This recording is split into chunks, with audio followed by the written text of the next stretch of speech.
ओम नमः शिवाय। आज हमारा शिव पुराण का 20वां दिन, जिसमें हम श्री रुद्र संहिता का 9वां अध्याय प्रारंभ करते हैं।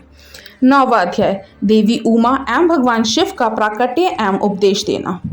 ब्रह्मा जी बोले, नारद, भगवान विष्णु द्वारा की गई अपनी स्तुति सुनकर कल्याण में शिव बहुत प्रसन्न हुए और देवी उमा सहित वहां प्रकट हो गए। भगवान शिव के 5 मुख थे और हर मुख में 3-3 नेत्र थे। मस्तक में चंद्रमा, सिर पर जटा तथा संपूर्ण अंगों में विभूति लगा रखी थी। 10 भुजा वाले गले में नीलकंठ आभूषणों से विभूषित और माथे पर भस्म का त्रिपुंड लगाए थे। उनका यह रूप मन को मोहित करने वाला और परम आनंदमयी था। महादेव जी के साथ भगवती उमा ने भी हमें दर्शन दिए। उनको देखकर मैंने और विष्णु जी ने पुनः उनकी स्तुति करना शुरू कर दी। तब पापों का नाश करने वाले तथा अपने भक्तों पर सदा कृपा दृष्टि रखने वाले महेश्वर ने मुझे और भगवान विष्णु को श्वास से वेद का उपदेश दिया। तत्पश्चात उन्होंने हमें गुप्त ज्ञान प्रदान किया। वेद का ज्ञान प्राप्त कर कृतार्थ हुए विष्णु जी और मैंने भगवान शिव और देवी के सामने अपने दोनों हाथ जोड़कर नमस्कार किया तथा प्रार्थना की। विष्णु जी ने पूछा, हे देव, आप किस प्रकार प्रसन्न होते हैं तथा किस प्रकार आपकी पूजा और ध्यान करना चाहिए? कृपया कर हमें इसके बारे में बताएं तथा शुद्ध उपदेश देकर धन्य करें। ब्रह्मा जी कहते हैं, नारद, इस प्रकार श्री हरि की यह बात सुनकर अत्यंत प्रसन्न हुए कृपा निधान शिव ने प्रीतिपूर्वक यह बात की। श्री शिव बोले, मैं तुम दोनों की भक्ति से बहुत प्रसन्न हूँ। मेरे इसी रूप का पूजन व चिंतन करना चाहिए। तुम दोनों महाबली हो। मेरे दाएं बाएं अंगों से तुम प्रकट हुए हो।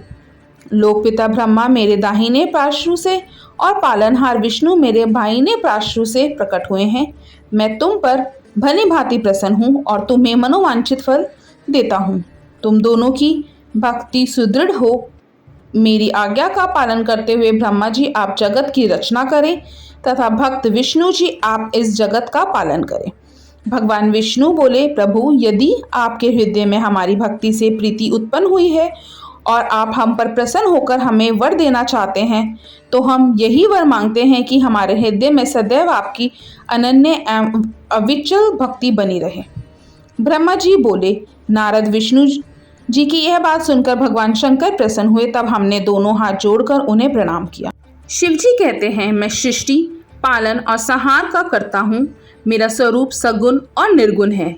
मैं ही सच्चिदानंद, निर्विकार, पर ब्रह्मा और परमात्मा हूँ।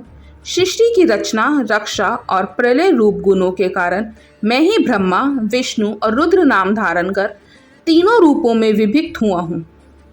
मैं भक्त वत्सल हूँ और भक्तों की प्रार्थना को सदैव पूरी करता हूँ।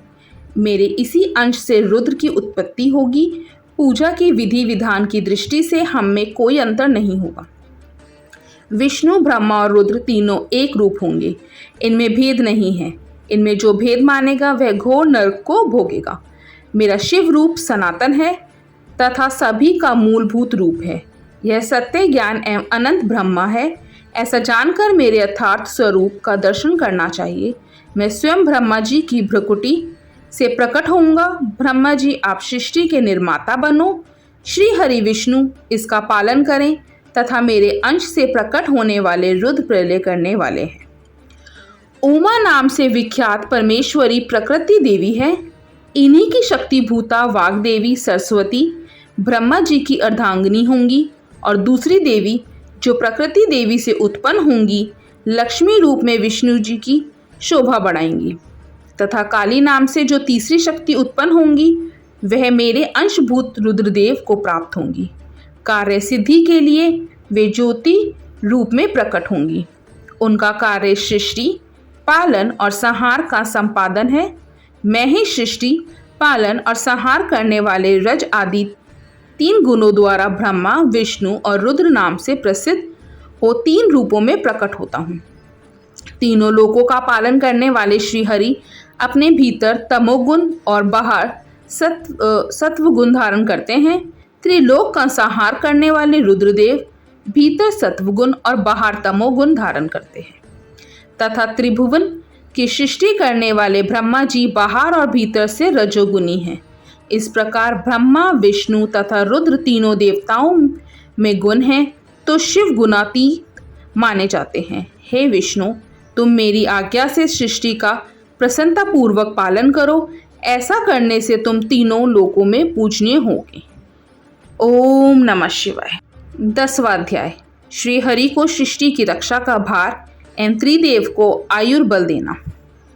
परमेश्वर शिव बोले, हे उत्तम व्रत का पालन करने वाले विष्णु, तुम सर्वदा सब लोकों में पूजनीय और मान्य होंगे। ब्रह्मा जी के द्वारा रचे लोक में कोई दुख या संकट होने पर दुखों और संकटों का नाश करने के लिए तुम सदा तत्पर रहना। तुम अनेकों अवतार ग्रहण कर जीवों का कल्याण कर अपनी कीर्ति का विस्तार करोगे। मैं तुम्हारे कार्यों में तुम्हारी सहायता करूंगा और तुम्हारे शत्रुओं का नाश करूंगा। तुम में और रुद्र में कोई अंतर नहीं है, तुम एक दूसरे के पूरक हो। जो मनुष्य रुद्र का भक्त होकर तुम्हारी निंदा करेगा उसका पुण्य नष्ट हो जाएगा और उसे नरक भोगना पड़ेगा। मनुष्य को तुम भोग और मोक्ष प्रदान करने वाले और उनके परम पूज्य देव होकर उनका निग्रह अनुग्रह आदि करोगे।